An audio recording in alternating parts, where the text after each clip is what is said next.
jam hire mon bandiraɓe tedduɓe musidɓe sehilaɓe tinguiral jamma bela wona lacciri e saño saka ngela. Ɗum noon en garti ha hande gam yidde jokkude taro deftere nde gonnoɗon e dow mum wiyetende ɓe jeehi ɓe gartani. Goppirnoɗen e lefol mon battinigol koɗo Hammadi woni ɗo kodduwar ɗo fodde hitande nde o fuɗɗi ɓennude kanko e Demba. Ko ɗon goppirnoɗen koye ɗum kadi jokkaten so Allah jaaɓi. Tawi noon eɗen natira ɗo e ngal ɗo damal jeego ɓiwal hakkunde kodduwar e Cameroun.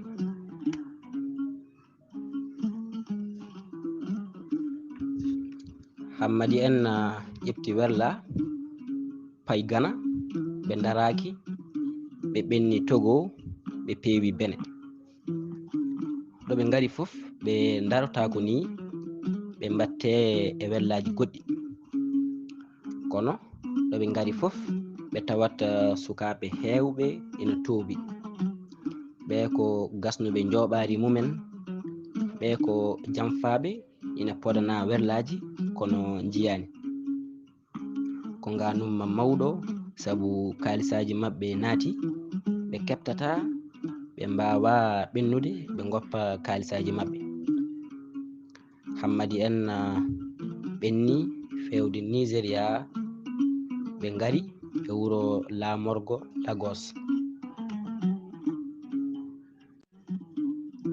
Lagos ko saare mawde nde hono mum ala to banggue keewal yimɓe e Afrique. A dañata hayɗo tuɗɗa. Nde ɓe ngari e wasorde werlaji yimɓe ɓe diraniɓe. Ngare min nawa on e werlaji amin nana dari padi tan ko yahoɓe. So jettima Cameroun min batta on e laaɗe ha jettoyoɗon Gabon wuddu leydi. Hammadi wi ndaw ko beeli haala en hoto jaawe, ɓe jiiɗi tan ko ha kalisaji mon ɓilo e mabɓe donkon heptude. So tawi en jiyani werla dariɗo ina yaaha, en dokkataɓe hay mbuɗu. Hammadi en ɓenni kala ɗo ɓe ngari koma ɓe joɓa ɓe jeena kalisaji haɓe jetti Douala to leydi Cameroun. ɓe jetti Douala ko eɓe duwo eɓe jetta Allah nde dandiɓe e nde halkare bonde. Ɓe namdi ɓi yummum Demba, ɓe leeli yitude.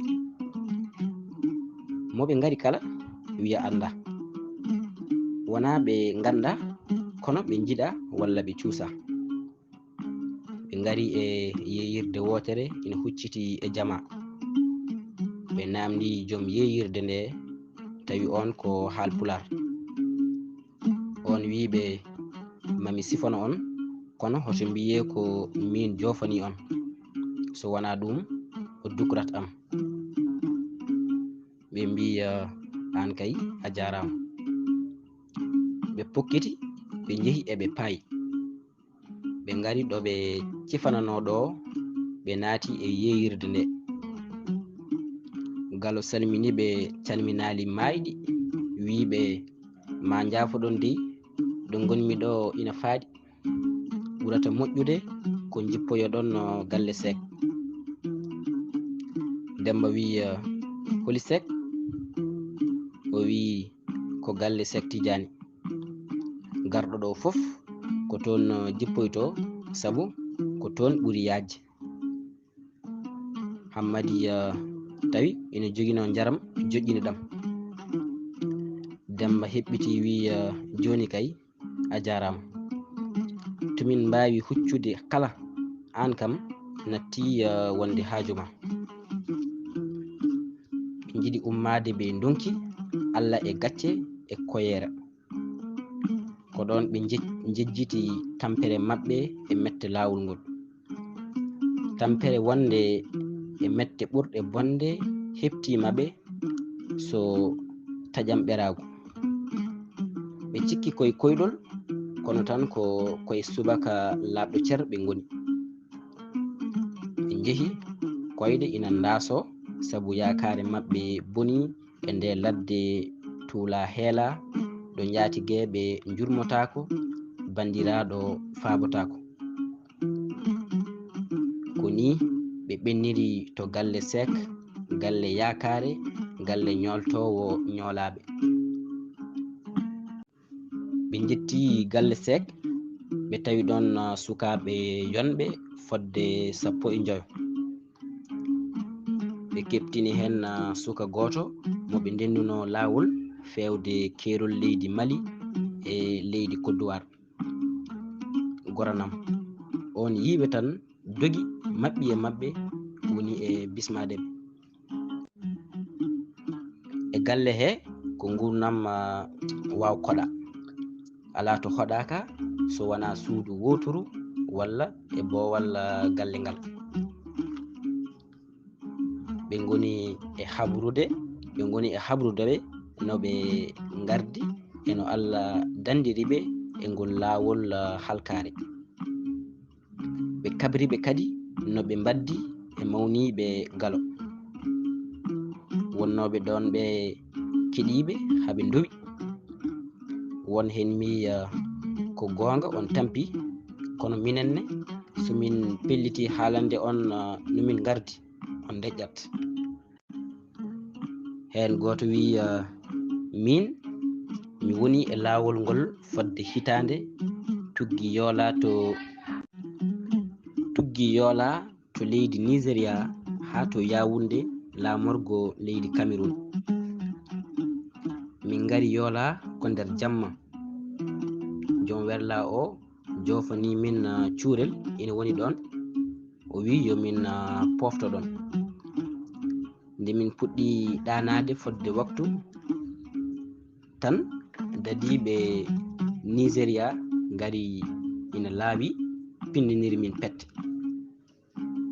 Ɓe nawi min ha nder ladde, ɓe ɓorti min, ɓe kepti kalisaji amin so wona ɓurnoɗi suuɗede. Caggal ɗum ɓe gartiri min. Ɓurɗo e amin heddorede kala ko 4,000 jogui. Yoola ndeke yooli sukaɓe hewɓe. Neyi ha weeti min jokki lawol fewde Kano to Nigeria. Min jetti kadi min nanga. Ko ɗon won e amin puɗɗi yeytude comci mumen, kono ala ko nafata sabu ko jeytata ko ala no wayi. Min jokki kadi min jehi ha nder jamma. Joom werla o felliti hankadi werlade min. O wi ko ɗo o haɗata. Ko heddi ko koyɗe min poti jokkitirde ɗum. O heɓɓiti o wi hoto min paayi sabu ko heddi ko waɗɗani. Omo heppa komin telloto tawi o ruttima addoyde waɗɓe. Komin sagata ɓe 50. Ɓaade ala no waɗete, min telli min jaari koyɗe gila juulal futuro ha juulal subaka ndaari yonde. Min jogi miijo yomin pofto ha gite laaɓa, min jokka lawol ndeke min ɗanima. Ala ko findini min so wona nguli nangue e nande teppe neɗɗo ina ara. Min ƴeewi, min keɓtini ko pullo sabu mbadi makko, kono min donki nanodirde e makko. O jeeya koye fulɓe Cameroun ɓe mama en. Min tawi ko ɓuri hewde e yaadiɓe amin koko jamfi min ina ɓenni e jammago he. Ɓen ko anduɓe lawol ngol. Mama o wi yomin ngar o yaada e amin to dadiɓe laamu. O soynini min gurel gotel min keɓtini beey weeyal leydi Nigeria. Min mbi ɓaade min ngari haa ɗo yo ɗaccumin tan min kacca maayel ina wonno yeeso amin fewde Cameroun, hay so tawi min dokkatmo hunde. Ko ni o jaɓiri miijo amin. Mi andano basal yettima Afrique haa to neɗɗo ina yeeya bandum haa tengti noon e pullo hono mum. Kono ndeke ala komin puɗɗi yiide hen. Kala to ngarɗa melangeɓe ɓe ko ɓuri hen heewde ko Haalpular en, ko sukaɓe men e jaati nguuri e doole heddiɓe ɓe. Ɓe kolla ɗum yeeso so ɓen kolliɓe caggal ɓe ndendina ɗumen e dadiɓe. Min taccidi e mama o faari min gurel maɓɓe to galle lamɗo. Lamɗo o wi, holko addi on e leydi amin he? Beele oɗon jogii yamirore? So on ngala, yo goto e mon kala yob ujunnaji 2. Min namdi ɓe beele so min joɓi maɓe mbaɗan min ɗereji kollitoji wonde min joɓi. Ɓe mbi amin ɗo hay bindowo goto min ngala, so jaɓi so calima kono min mbini.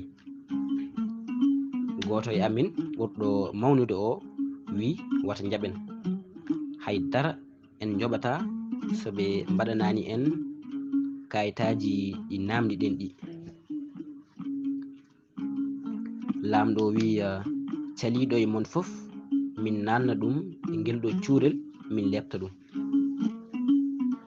Mawɗo amin o heɓɓiti wi, so oɗon lepta ngaddoroɗe kam. Ɓe nannimo e cuurel ngel.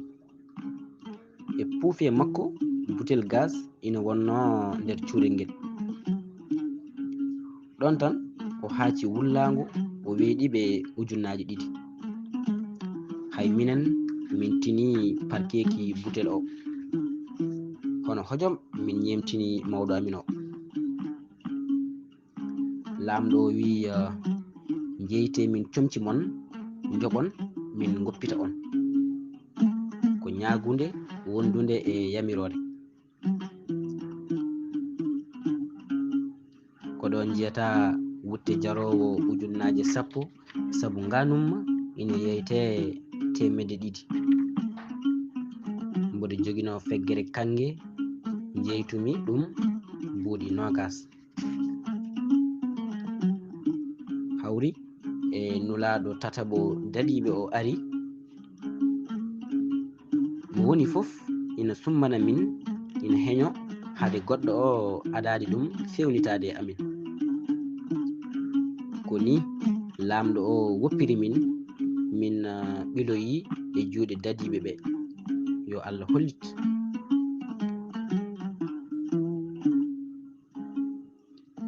Mawɗo dadiɓe o wi, ko onon goni arɓe gila hanki oɗon cali yettade min ɓe? Goto e wondiɓe amin wi, komin jagganoɓe ete komin jogino fof ɓe kepti. Dadiɗo o wi, ɗum wona haaju mum. O yamiri gondiɗo makko o yo nannu min e cuurel. Goto e amin tan ina wawno hewde ngel. Minen fof min tifodira toon. Ndeyi ha ɓooyi mawna reedu natti ɗaminade e amin, kadi ina jorti min daɗoyta e gasiga to Cameroun. O yamiri yomin jah. Ɓe mbi yomin ndew gonɗo lawol mamin taw wuro yeeso amin. Ko ɗon min jerti min miiji wuro ngo fotata wonde ko gasiga. Pittali sukaɓe men hewɓe gasiɗo gasiga ɗo. E nder wuro ngo eɓe jogii ɗon dumbirtu. Kala mo ɓe nguddi ɗon maayata koye geƴƴelle. Ko ni min taarori wuro ngo. Min jantoye Garwa ko e Cameroun haa jooni. Hakkunde gure ɗiɗi ɗe, Gasiga e Garwa, ko 18 kilométre ngoɗɗeeki. Ko ɗon namdimi mbele garɗo e Garwa ina arwa. Min jetti kadi min nanga. Ɓe mbi yo wood komin gaddi so emin yiɗi ɓennude. Ɓe battindi ko uddude min, sabu min mbi ko ala ko min keddora.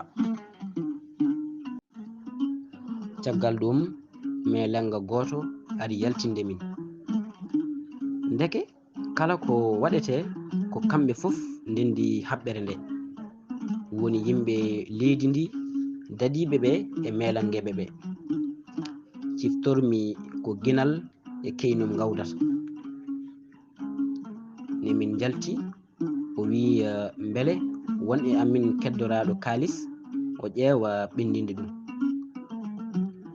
Ɓennude kay wonti koyɗol ɗo amin ɗo, ɓaade ɓe jiirodiri kala ko min jogitino. Ko ɗon o waddi min e mama en ina liggina min.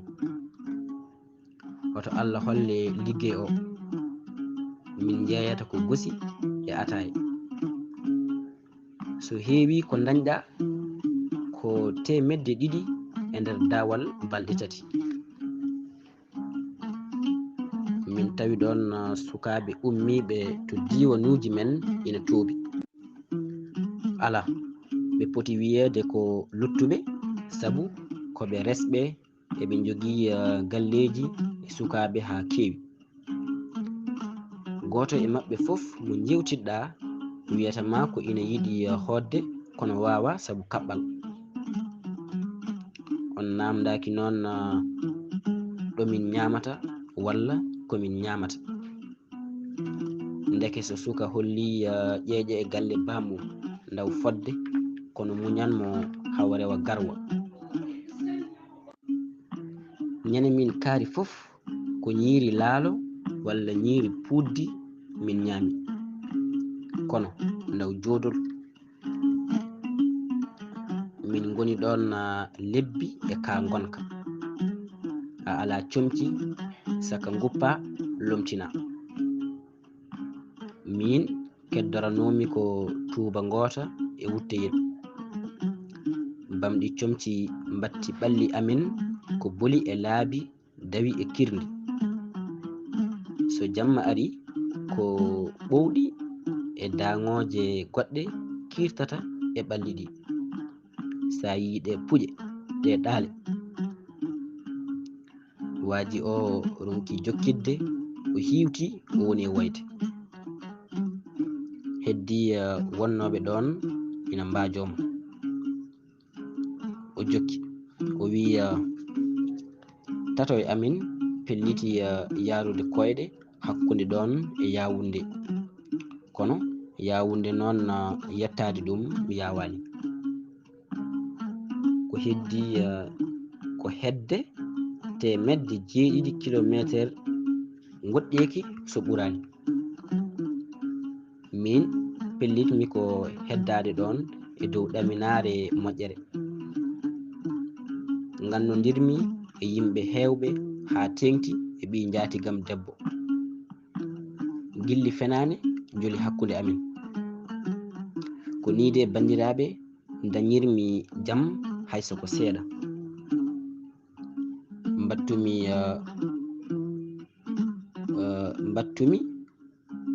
Mbattumi wottinede e ñamde ko yimɓe ɓe ñamata ko.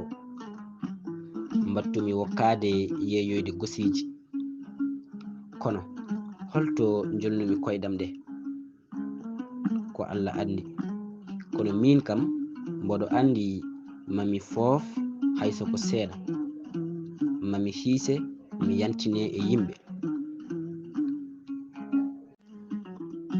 ɓuri hawdemi e maɓɓe fof ko wonde ɓe julɓe nde beele wona ko nelaɗo mo jamɓe kisal goni e mum o wino limanagal goto e mon timmata tiiɗata so wona o yiɗana julɗo bandiko ko yiɗani hoore makko ko.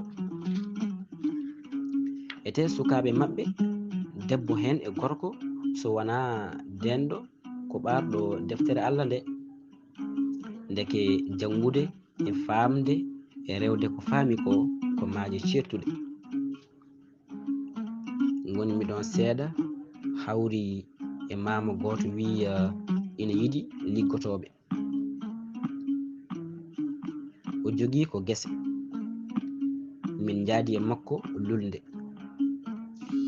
min goni toon hamin coñi, o jamfi min, o rokki min temedde 6. min jaggi kalis o sabu ala to min gulliti. mette kewi e ɓerdam, joote e najore fof garti, yanti hen nanmi sankare mawnam. aduna o faaɗirimi, nimsitmi ko addunomi, sabu to leydi amin haysa liggaki a ñamat. mbattumi namnitade hooram beele mami dat e o bone dokɗomi luttude, sabu gila garmi bindumi mawnam, noddumi ɗum yo hakkitam komi tobɗo, kono o jabotomi tan ko yomi fad. fadde ha mande, beele wona ko kanko winomi somi yettima ɗo ma wod ko neldimi. nde ɓernde wiya yomi jab ko jatigueɓam noddatami e dow mum ko, ɓernde heddinde nde wiya ala, tinnu ɓernde ma, caggal muñal fof ko yettere Allah rewata hen. ñalawma goto mboɗo ɗoftuno sehilam goto notoyade bammum ina woni Faraysa. ko ñani hen jejjitmi caɗelam, gontumi bajotoɗo e tiɗnowo ɓerɗe e sahaji ɓurɗi mettude e nder gurdam. oɗon gandi ko bammakko jaabimo,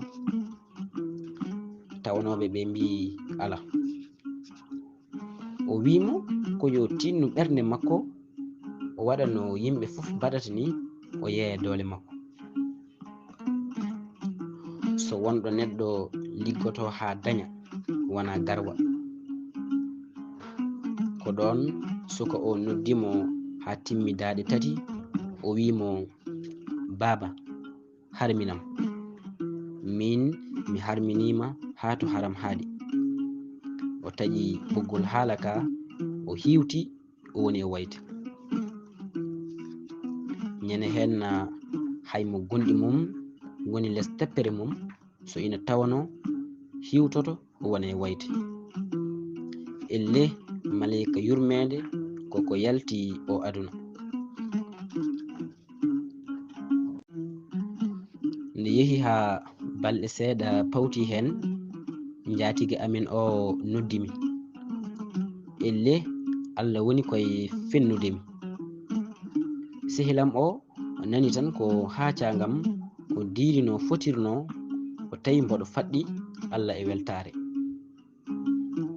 ko ɗon min janana wonde Allah uddata jooka, sabu ko kanko wino kala tugniɗo e am ko min ñoltatamo tuma nde o ñoola. ko ni min e o suka min jaltiri e o nokku bonɗo. goɗɗo ɓami konngol wi minne elle ndewmi koye teppe mon, on jatan garmi, kono min jeeyami koye fellitɓe yarude koyɗe mumen ɓe, kono mi wattata. min ɗacci ko ha woni jamma min jalti wuro ngo. komin tato, min jaltu wuro ngo tan min leli ha weeti sabu hulde min songede. Nde ha gite laaɓi seeɗa min ɓamti lawol, min ñalli hen, min kiiri hen ha nange fiɓi mbuuɗu. Kono min ñalli ko sippirde e ndinkaji. Min jogii tan ko cabbi e min billa. So min nani dille tan min nattat e dundu ha dille ɗe goɗɗoya. Ko ɗon noon ɗi ñaññata, ɗi mbiya ko maɗi ndena e amen. Min ngori noon ha ɗo min certoyi e majji, min ngabbi dow hayre, min ballini. Balɗe ɗiɗi ɗe min ngoni e ladde ɗe fof min ñamata tan ko ɓiɓɓe leɗɗe. Ñande tataɓere nde suka goto momin jadatno o wi ronkiti sabu koyɗe makko fof ɓuuti Allah e yaadu. Min eti walludemo kono min donki. Min battindi ko woppudemo. Caggal ɗum min nani sankare makko tawi min jettima.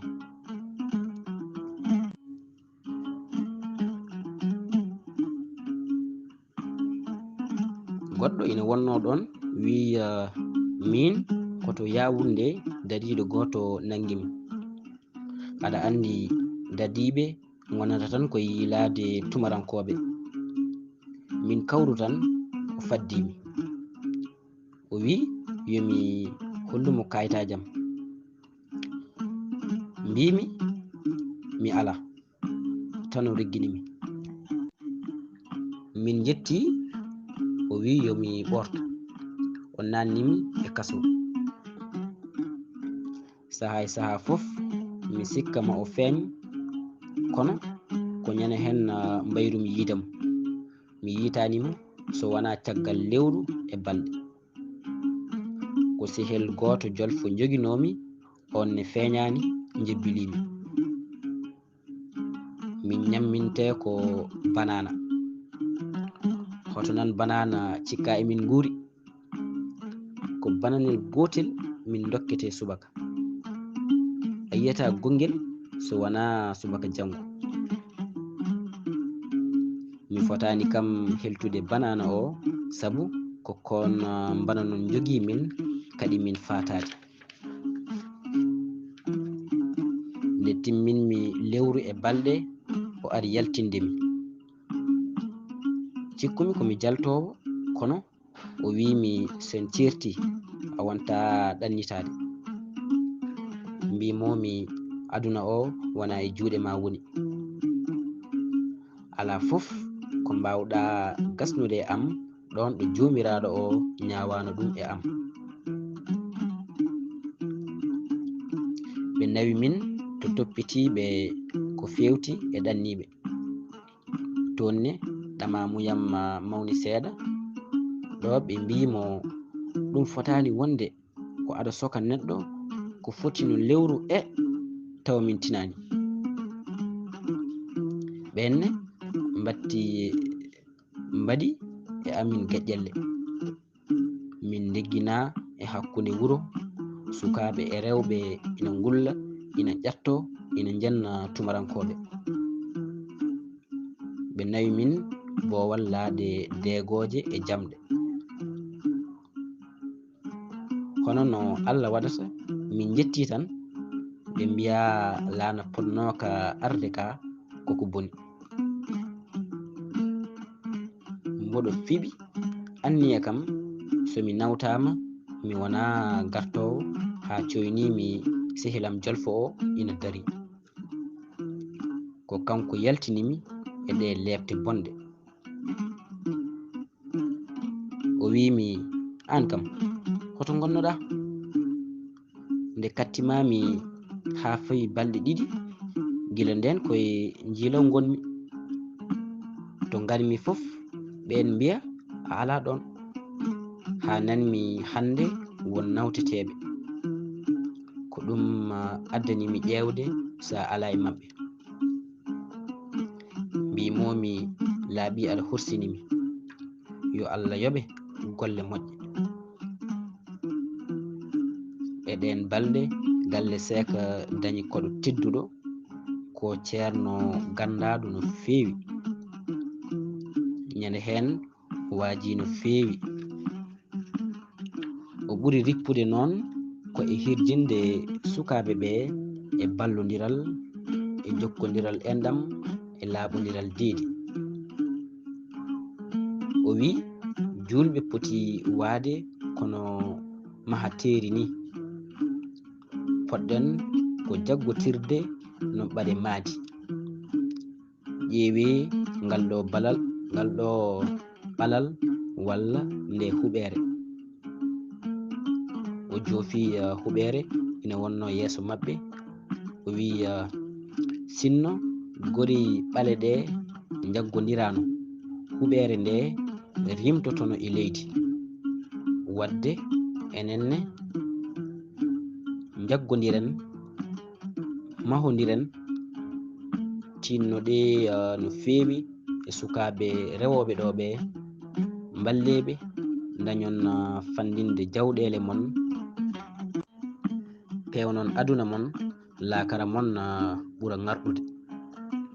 eyi ɗum noon bandiraɓe tedduɓe, musidɓe sehilaɓe, ataw ko ɗo katten ha ñande wonde so Allah jaaɓi, caggal nde galle Cheikh heeɓi koɗo tedduɗo omo wajoɓe.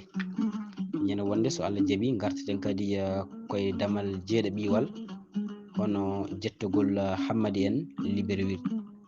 ɗum noon to banggue sawtu ga ko musidɗo mon Hady Bal to cuuɗi men Fandala Fouta. Allah jarama on jarama.